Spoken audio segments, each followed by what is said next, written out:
When I found that I was a prisoner, a sort of wild feeling came over me. I rushed up and down the stairs, trying every door and peering out of every window I could find. But after a while, the conviction of my helplessness overpowered other things. When I look back after a few hours, I think I must have been mad for the time, for I behaved much as a rat does in a trap. When, however, the conviction had come to me that I was helpless, I sat down quietly, as quietly as I have ever done anything in my life, and began to think over what was best to be done. I am thinking still, and as yet have come to no definite conclusion. Of one thing only am I certain, that is, it is no use making my ideas known to the Count. He knows well that I am imprisoned, and as he has done it himself, and has doubtless his own motives for it, he only would deceive me if I had trusted him fully with the facts. So far as I can see, my only plan will be to keep my knowledge and my fears to myself, and my eyes open. I am, I know, either by deceived like a baby by my own fears, or else I am in desperate straits. And if the latter be so, I need and shall need all my brains to get through. I had hardly come to this conclusion when I heard the great door below shut, and knew that the Count had returned. He did not come at once into the library, so I went cautiously to my own room and found him making the bed. This was odd, but only confirmed what I had all along thought. And there was no servants in the house. When later I saw him through the chink of the hinges of the door laying the tables in the dining room, I was assured of it. For if he does himself all these menial offices, surely it is proof that there is no one else to do them.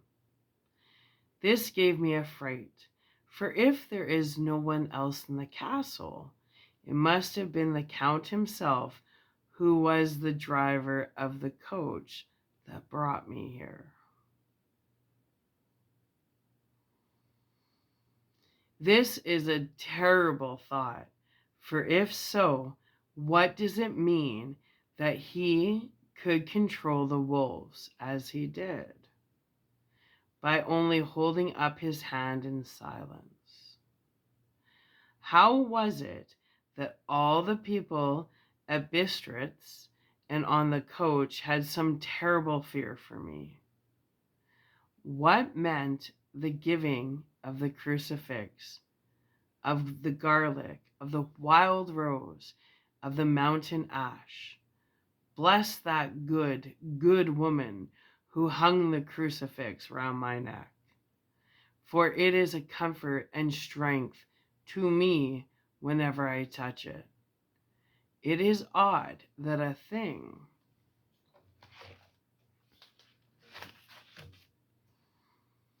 which I have been taught to regard with disfavor, and an idolatress should, in a time of loneliness and trouble, be of help.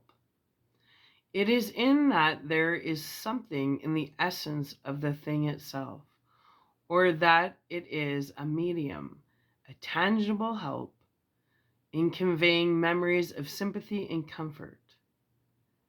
Sometime, if it may be, I must examine this matter and try to make up my mind about it. In the meantime, I must find out all I can about Count Dracula, as it may help me to understand. Tonight he may talk of himself. If I turn the conversation that way, I must be very careful.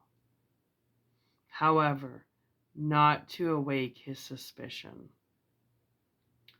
Midnight. I have had a long talk with the Count.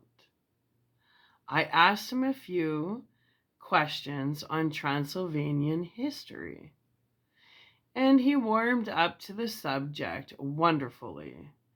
In his speaking of things and people, and especially of battles, he spoke as if he had been present at them all. This he afterwards explained by saying that to a boyar, the pride of his house and name in his own pride, that their glory is in his glory, that their fate is in his fate. Whenever he spoke of his house, he always said, we, and spoke almost in the plural, like a king speaking. I wish I could put down all he said exactly as he said it, for to me it was most fascinating. It seemed to have in it a whole history of the country.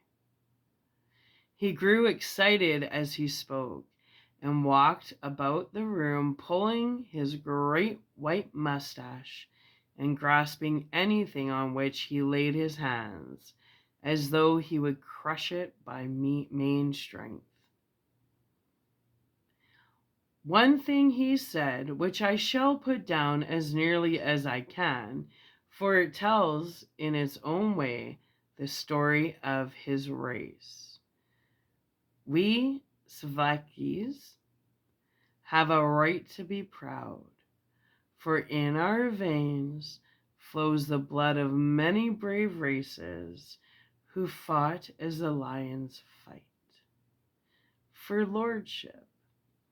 Here in the whirlpool of European races, the Ugric tribe bore down from Iceland the fighting spirit which Thor and Woden gave them, which their berserkers displayed to such fell intent on the seaboards of Europe, and of Asia and Africa too, till the peoples thought they were the werewolves themselves had come. Here too, when they came, they found the Huns, whose warlike fury had swept the earth like a living flame, till the dying peoples held that in their veins ran the blood of those old witches, who, expelled from Scythia, had madded with the devils in the desert. Fools, fools. What devil or what witch was ever so great as Attila, whose blood is in their veins? He held up his arms. It is a wonder that we were a conquering race, that we are proud, that when the Magyar, the Lombard, the Avar, and the Bulgar, or the Turk poured his thousands on our frontiers, we drove them back. It is strange that when Arpad and his legions swept through the Hungarian fatherland, he found us here where he reached the frontier, that the Honfoglas was completed there. And when the Hungarian flood swept,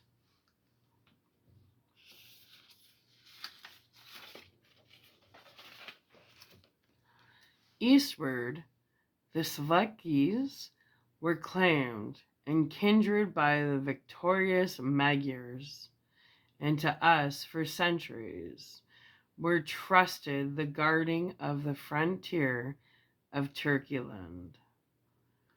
Ay, and more than that, endless duty of the frontier guard. For, as the Turk says, water sleeps, an enemy is sleepless. Who more gladly than we throughout the four nations received the bloody sword, or at its warlike call flocked quicker to the standard of the king? When was redeemed that great shame of my nation, the shame of Kasova, when the flags of the Wallach and the Magyar went down beneath the crescent?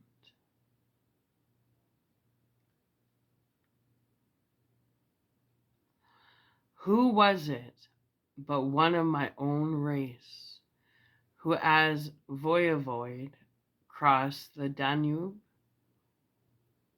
and beat the Turk on his own ground? This was a Dracula indeed. Who was it that his own unworthy brother, who had fallen, sold his people to the Turk and brought the shame of slavery on them?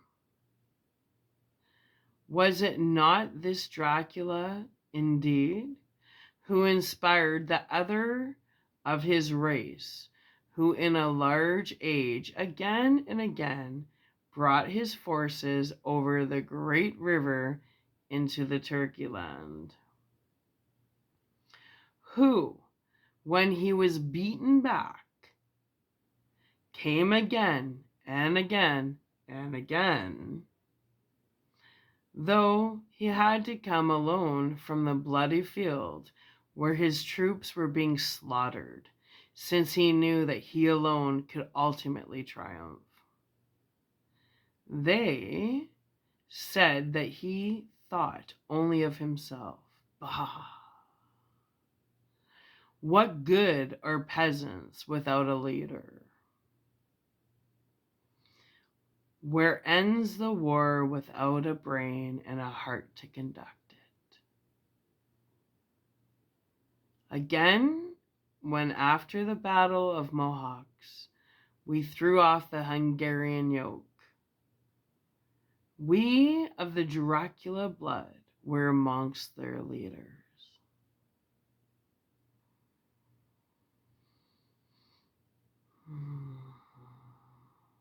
For our spirits would not brook that we were not free. Ah, young sir.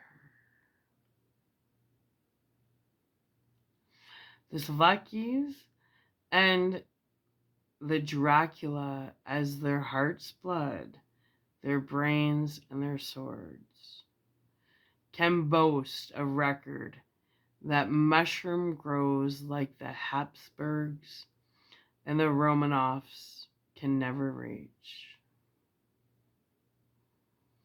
The warlike days are over. Blood is too precious of a thing in these days of dishonorable peace. And the glories of the great races are as a tale that is old.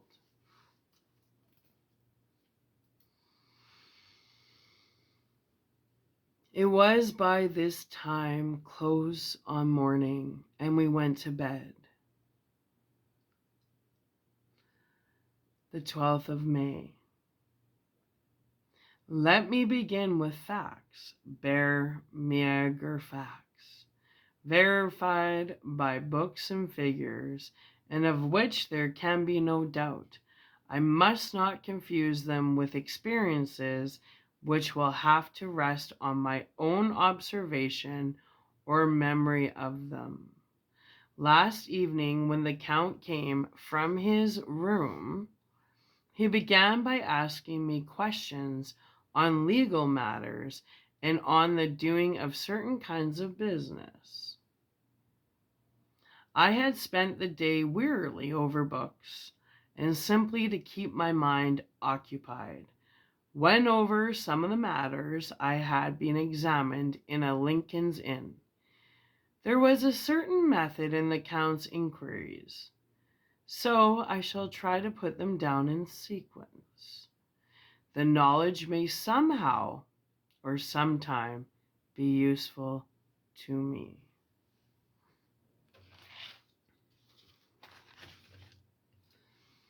First, he asked, if a man in England might have 2 solicitors or more. I told him he might have a dozen if he wished, but that it would not be wise to have more than one solicitor engaged in one transaction, as only one could act at a time, and that to change would be certain to militate against his interest.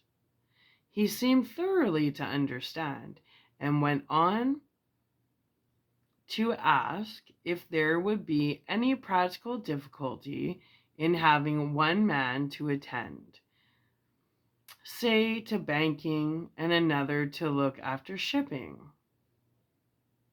In case local help were needed in a place far from the home of the banking solicitor, I asked him to explain more fully, so that I may not by any chance mislead him. So he said, I shall illustrate. Your friend and mine, Mr. Peter Hawking, from under the shadow of your beautiful cathedral at Exeter, which is far from London, buys for me through your good self my place at London. Good.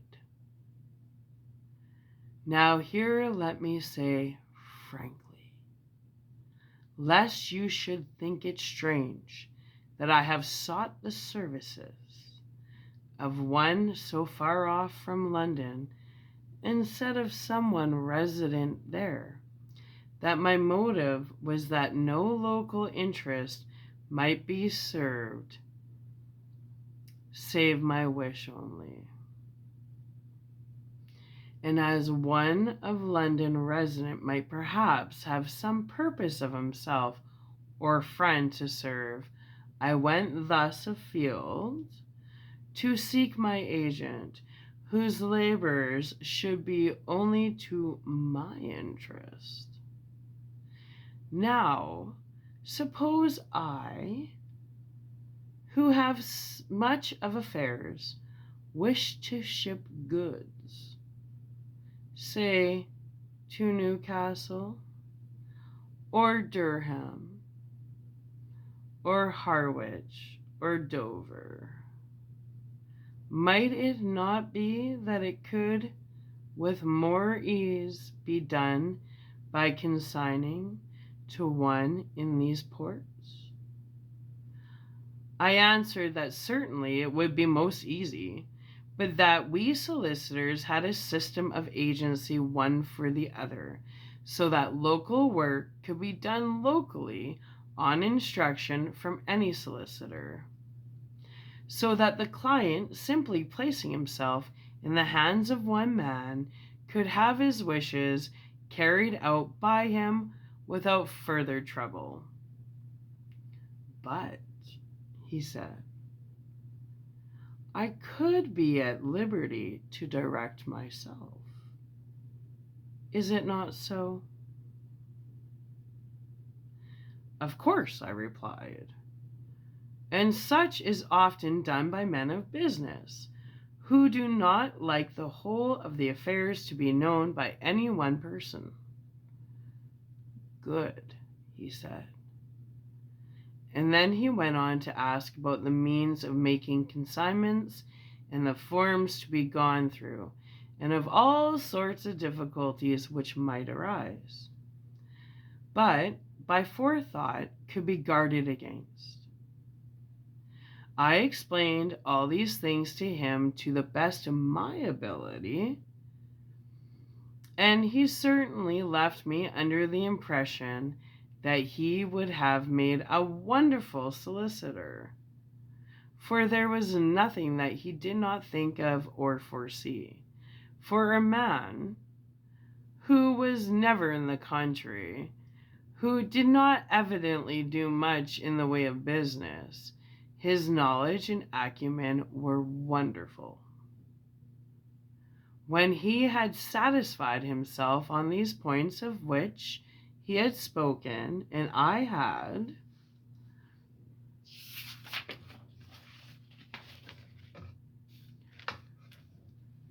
verified as well as I could by the books available, he suddenly stood up and said, "Have you written since your first letter to our friend Mr. Peter Hawkins, or to any other?" It was with some bitterness in my heart that I answered that I had not, that as yet I had not seen any opportunity of sending letters to anyone. "Then write now, my young friend," he said, laying a heavy hand on my shoulder. "Write to our friend and to any other, and say, if it will please you, that you shall stay with me until a month from now." "Do you wish me to stay so long?" I asked, for my heart grew cold at the thought. "I desire it much. Nay, I will take no refusal." "When your master, employer, what you will, engaged that someone should come on his behalf, it was understood that my needs only were to be consulted. I have not stinted. It is not so." What could I do but bow acceptance? It was Mr. Hawkins' interest, not mine, and I had to think of him, not myself. And besides, while Count Dracula was speaking, there was that in his eyes and in his bearing which made me remember that I was a prisoner, and that if I wished I could have no choice. The Count saw his victory in my bow, and his mastery in the trouble of my face, for he began at once to use them, but in his own smooth, resistless way. "I pray you, my good young friend, that you will not discourse of things other than business in your letters. It will doubtless please your friends to know that you are well, and that you look forward to getting home to them. Is it not so?" As he spoke, he handed me 3 sheets of notepaper and 3 envelopes. They were all the thinnest foreign post. And looking at them, then at him, and noticing his quiet smile with the sharp canine teeth laying over the red underlip, I understood as well as if he had spoken that I should be careful what I wrote, for he would be able to read it. So I determined to write only formal notes now, but to write fully to Mr. Hawkins in secret, and also to Mina. For to her I could write in shorthand, which would puzzle the Count, if he did see it.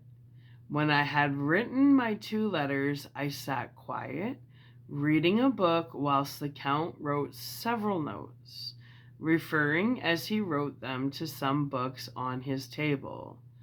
Then he took up my 2 and placed them with his own, and put by his writing materials, after which, the instant the door had closed behind him, I leaned over and looked at the letters, which were faced on the table downwards. I felt no compunction in doing so, for under the circumstances, I felt that I should protect myself in every way I could.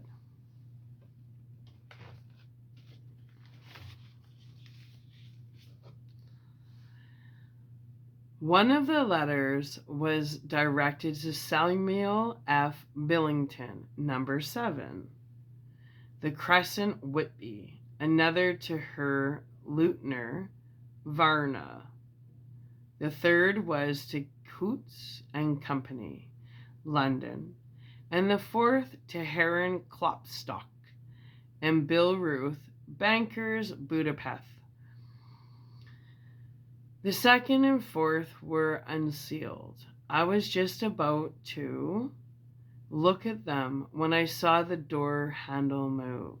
I sank back in my seat, having just had time to replace the letters as they had been, to resume my books before the Count, holding still another letter in his hand, entered the room. He took up the letters on the table and stamped them carefully, and then, turning to me, said, "I trust you forgive me, but I have much work to do in private this evening. You will, I hope, find all the things you wish."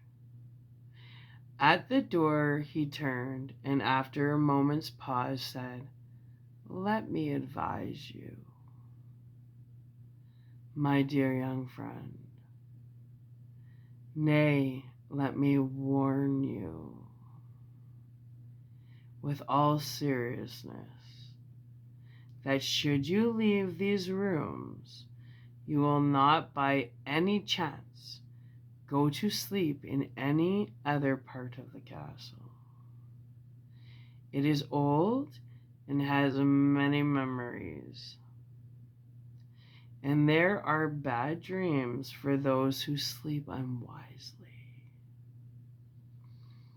Be warned. Should sleep now or ever overcome you, or be like to do, then haste to your own chamber or to these rooms, for your rest will then be speech in a gruesome way." For he motioned with his hands as if he were washing them. I quite understood. My only doubt was as to whether any dream could be more terrible than the unnatural, horrible net of gloom and mystery which seemed closing around me. Later. I endorse the last words written, but this time there is no doubt in question. I shall not fear to sleep in any place where he is not. I have placed the crucifix over the head of my bed. I imagine that my rest is thus freer from dreams, and there it shall remain. When he left me, I went to my room. After a little while, not hearing any sound, I came out and went up the stone stair to where I could look out towards the south. There was some sort of freedom in the vast expanse, inaccessible though it was to me, as compared with the narrow darkness of the courtyard. Looking out on this, I felt that I was indeed in prison, and I seemed to want a breath of fresh air, though it were of the night. I am beginning to feel this nocturnal existence tell on me. It is destroying my nerve. I stared at my own shadow and am full of all sorts of horrible imaginings. God knows that there is ground for any terrible fear in this accursed place. I looked out over the beautiful expanse, bathed in soft yellow moonlight, till it was almost as light as day. In the soft light, the distant hills became melted, and the shadows in the valleys and gorges of velvety blackness. The mere beauty seemed to cheer me.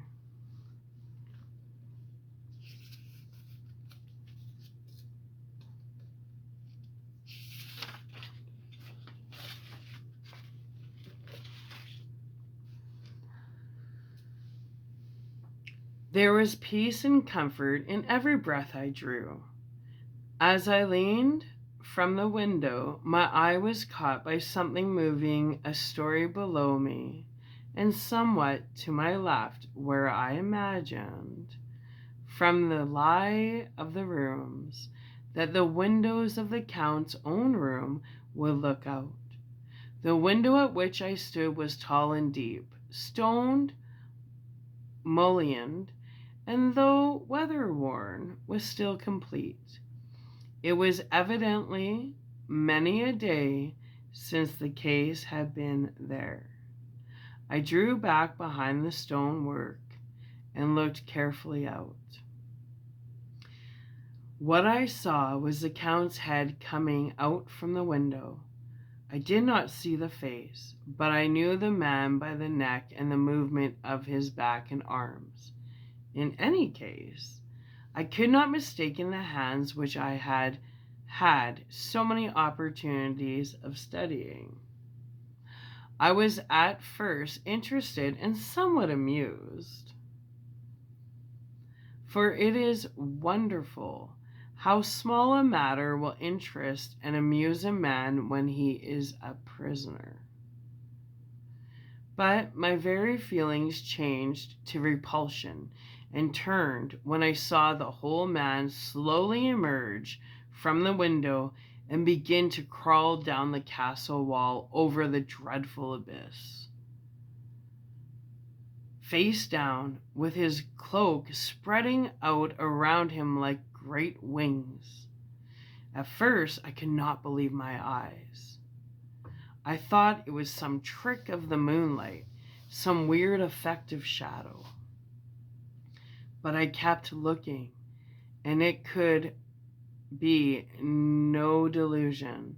I saw the fingers and toes grasp the corners of the stones, worn clear of the mortar by the stress of years, and by thus using every projection and inequality, moved downwards with considerable speed, just as a lizard moves along a wall. What manner of a man is this, or what manner of creature is it in the semblance of man? I feel the dread of this horrible place overpowering me. I am in fear, in awful fear, and there is no escape for me. I am encompassed about with terrors that I dare not think of. The 15th of May. Once more I have seen the Count go out in his lizard fashion. He moved downwards in a sidelong way, some 100 feet down, and a good deal to the left he vanished into some hole or window. When his head had disappeared, I leaned out to try and see more, but without avail. The distance was too great to allow a proper angle of sight. I knew he had left the castle now and thought to use the opportunity to explore more than I had dared to do yet. I went back to the room and, taking a lamp, tried all the doors. They were all locked, as I had expected, and the locks were comparatively new. But I went down the stone stairs to the hall where I had entered originally. I found I could pull back the bolts easily through and unhook the great chains, but the door was locked, and the key was gone. The key must be in the Count's room. I must watch should his door be unlocked, so that I may get it.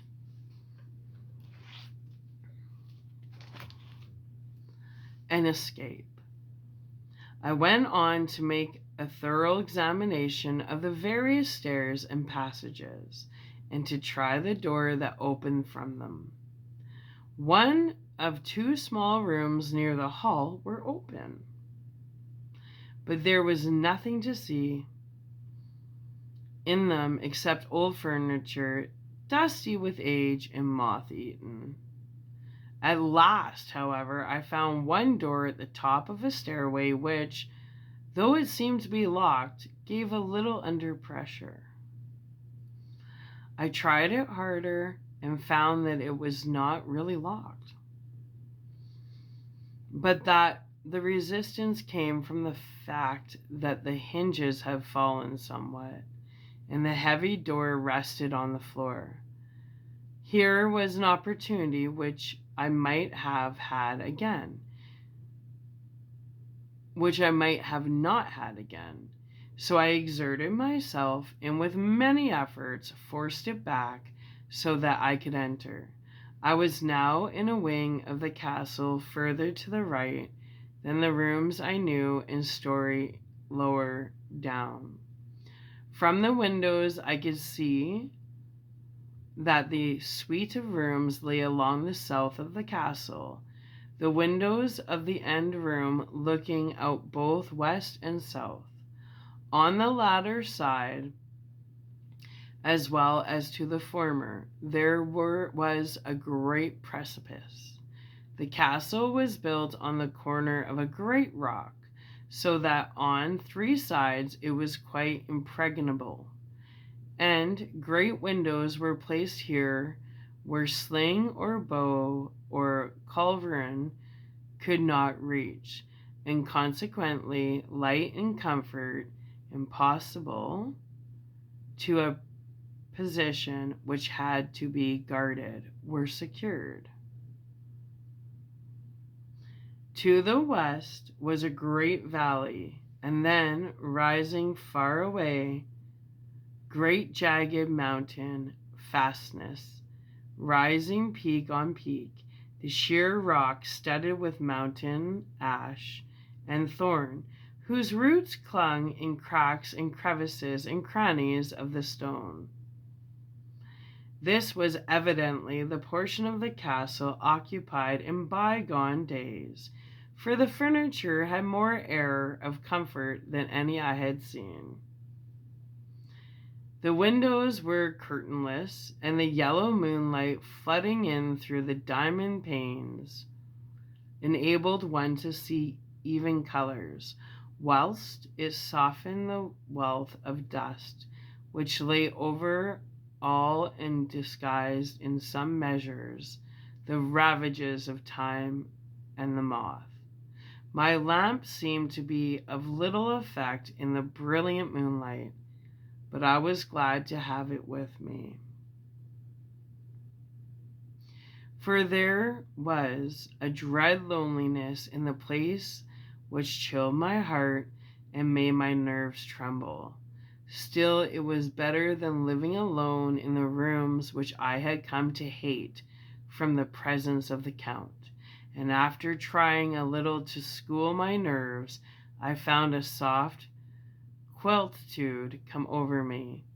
Here I am, sitting at a little oak table where in old times possibly some fair lady sat to pen.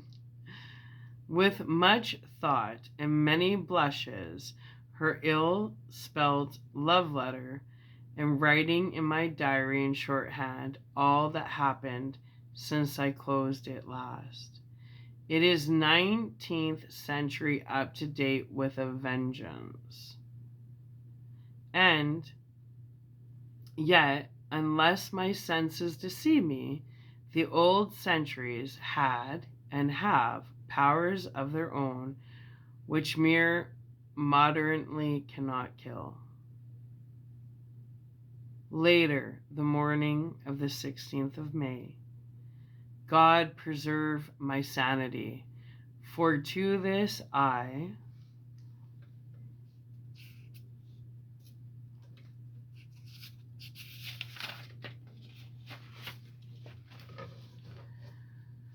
am reduced. Safety and the assurance of safety are things of the past. Whilst I live on here, there is but one thing to hope for, that I may not go mad, if indeed I be not mad already. If I be sane, then surely it is maddening to think that of all the foul things that lurk in the hasteful place, the count is the least dreadful to me. That to him alone I can look for safety, even though this be only whilst I can serve his purpose.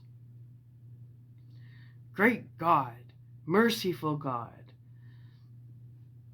let me be calm, for out of that way lies madness indeed. I begin to get new lights on certain things which have puzzled me. Up till now, I never quite knew what Shakespeare meant when he made Hamlet say, "My tablets, quick, my tablets. 'Tis meet that I put it down," etc. For now, feeling as though my own brain were unhinged, or as if the shock had come, which must end in its undoing, I turned to my diary for repose. The habit of entering accurately must help to soothe me.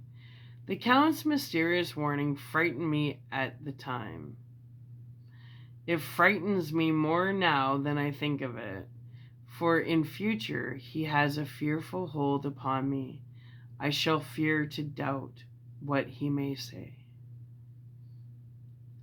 When I had written in my diary and had fortunately replaced the book and pen in my pocket, I felt sleepy. The Count's warning came into my mind, but I took a pleasure in disobeying it. The sense of sleep was upon me, and with it the abstinency which sleep brings an outrider. The soft moonlight soothed, and the wide expanse without gave a sense of freedom which refreshed me. I determined not to return tonight to the gloom-haunted rooms, but to sleep here, where of old ladies has sat and sung and lived sweet lives, whilst their gentle breasts were sad for their mean folk away in the midst of remorseless wars. I drew a great couch out of its place near the corner, so that I lay. I could look at the lovely view to east and south, and unthinking of and uncaring for the dust, compose myself for sleep. I suppose I must have fallen asleep. I hope so. But I fear, for all that I followed was startlingly real. So real that now, sitting here in the broad, full sunlight of the morning, I cannot in the least believe that it was all sleep. I was not alone. The room was the same, unchanged in any way since I came into it. I could see along the floor in the brilliant moonlight my own footsteps marked where I had disturbed the long accumulation of dust. In the moonlight opposite me were three young women, ladies by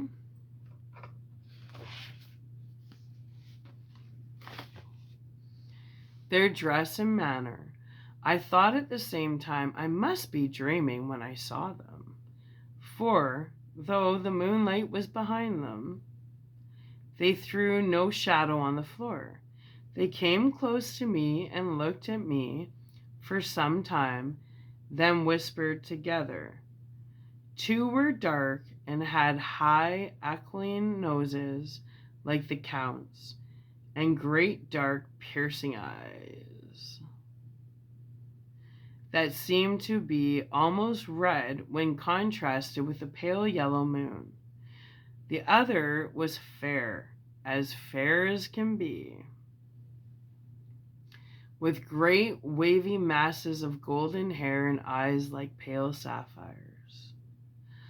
I seemed somehow to know her face, and to know it in connection with some dreamy fear, but I could not recollect at the moment how or where. All three had brilliant white teeth that shone like the pearls against the ruby of their voluptuous lips. There was something about them that made me uneasy, some longing, and at the same time some deadly fear. I felt in my heart a wicked, burning desire that they would kiss me with those red lips. It is not good to note this down, lest some day it should meet Mina's eyes and cause her pain. But it is the truth. They whispered together, and then they all three laughed. Such a silvery, musical laugh, but as hard as though the sound never could have come through the softness of human lips. It was like the intolerable tingling sweetness of water glasses when played on by a cunning hand. The fair girl shook her head coquettishly, and the other two urged her on. One said, "Go on. You are first, and we shall follow. Yours is the right to begin." The other added, "He is young and strong. There are kisses for us all." I lay quiet, looking out under my eyelashes in an agony of delightful anticipation.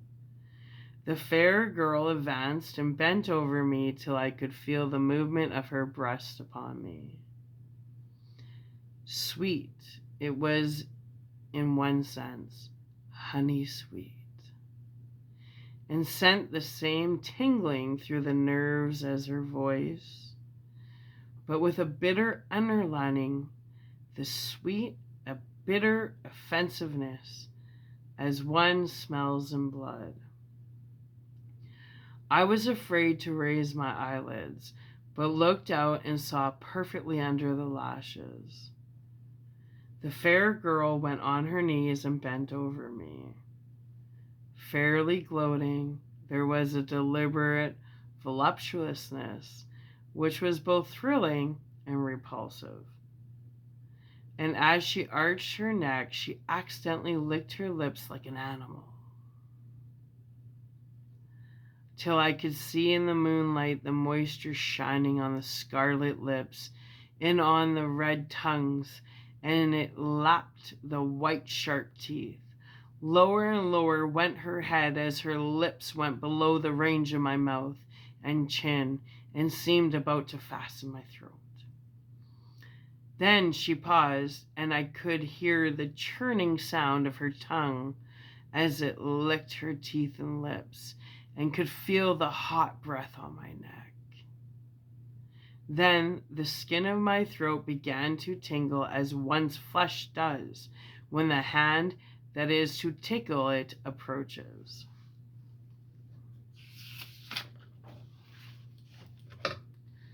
Nearer and nearer.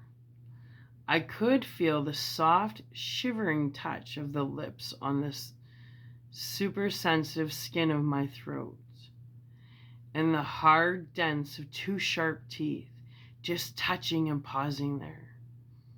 I closed my eyes in a languorous ecstasy and waited with beating heart. But at that instant, another sensation swept through me as quick as lightning. I was conscious of the presence of the Count, and of his being as if lapped in a storm of fury. As my eyes opened involuntarily, I saw his strong hand grasp the slender neck of the fair woman, and with giant power draw it back. The blue eyes transformed with fury, the white teeth champing with rage, with the fair cheeks blazing red with passion. But the Count, never did I imagine such wrath and fury, even in the demons of the pit. His eyes were positively blazing. The red lights in them were lurid, as if the flames of hell fire blazed behind them. His face was deathly pale, and the lines of it were hard like drawn wires.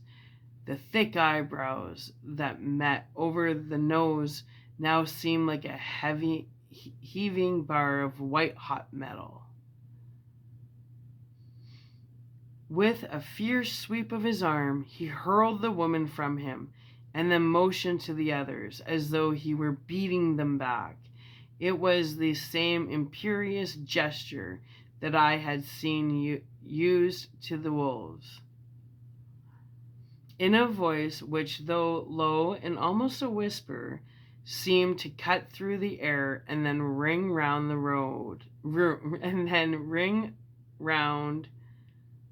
room, he exclaimed, "How dare you touch him?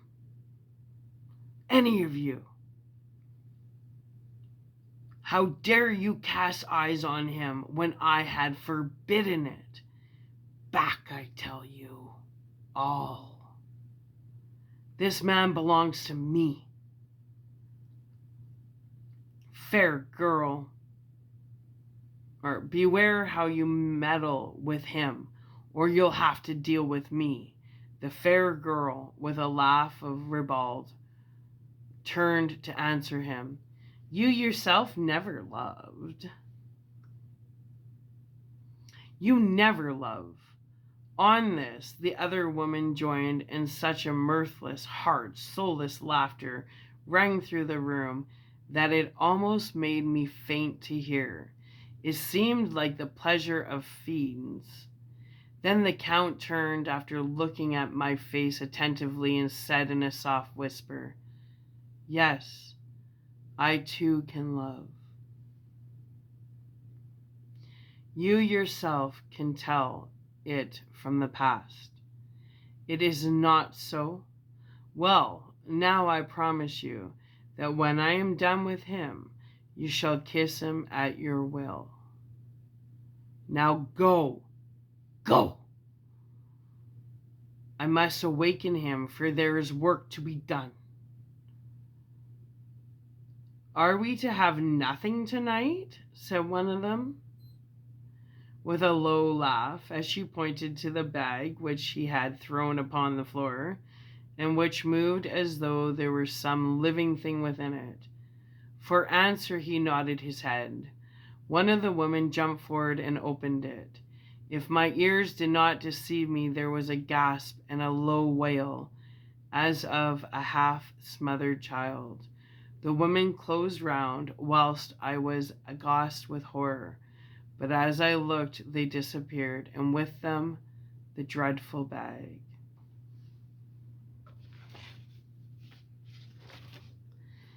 There was no door near them, and they could not have passed me without my noticing. They simply seemed to fade into the rays of the moonlight and pass out through the window, for I could see outside the dim, shadowy forms for a moment before they entirely faded away. Then the horror overcame me, and I sank down unconscious.